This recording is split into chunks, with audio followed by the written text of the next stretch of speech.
Обязательно кто-то будет из Крыма или из Стамбула, и это антропологически Ну, прослеживается. Сковорода. Имени Сковороды, институт, где вы работаете у Сковороды, наполовину он Кремлы. Да, Кремлы.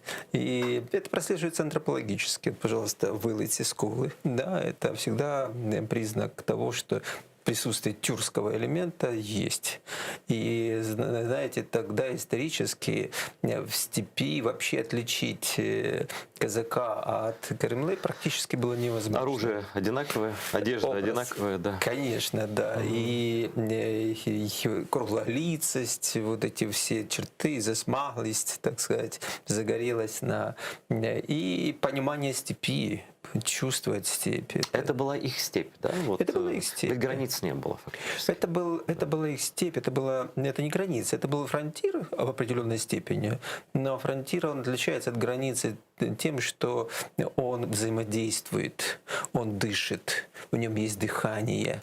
И это дыхание определяет, с одной стороны, открытость, и мы знаем, что очень многие элементы из тюркской культуры вошли в казачество. Практически все, что связано с казачеством, это тюркские слова. Вся терминология. Вся терминология, да, вся терминология, потому что сам феномен возникает, собственно, в тюркской среде казачества. Недаром казахи, казаки. Да. Ох, интересно, расскажите поподробнее. Да, потому как это явление вообще можно проследить где-то уже начиная с XIII века. И вот современные казахи, они, собственно, также казаки, да, если так говорить, просто каха. Я раньше думал, что это случайность. Это не случайность. Это не случайность. Абсолютно не случайность.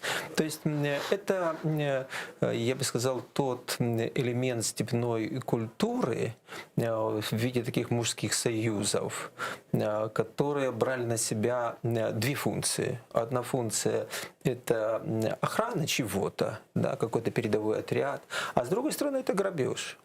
Ну, это начиналось. Это феодальная жизнь. Абсолютно, да. Это тот самый социальный разбой, можно так сказать. Это потом уже вырастает как феномен, который осознает свою ответственность. А вначале нет.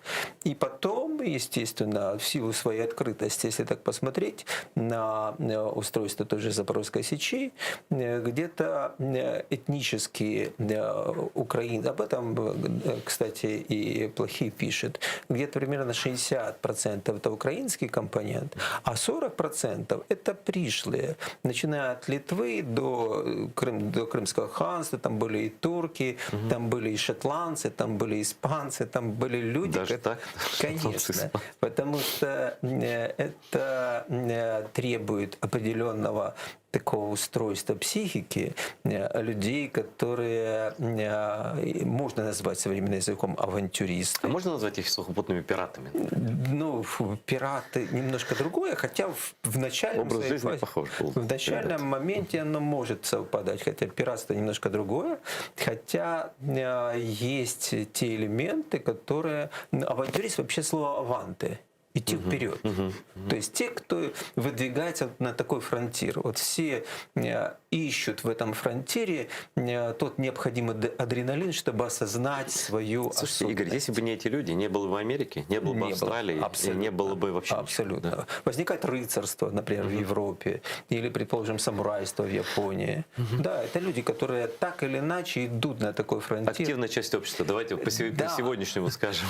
Активная часть общества, конечно, не гражданское общество, а скорее способ, в тот период феодальный, способ самовыражения, осознавания своей уникальности, наверное, и свобода.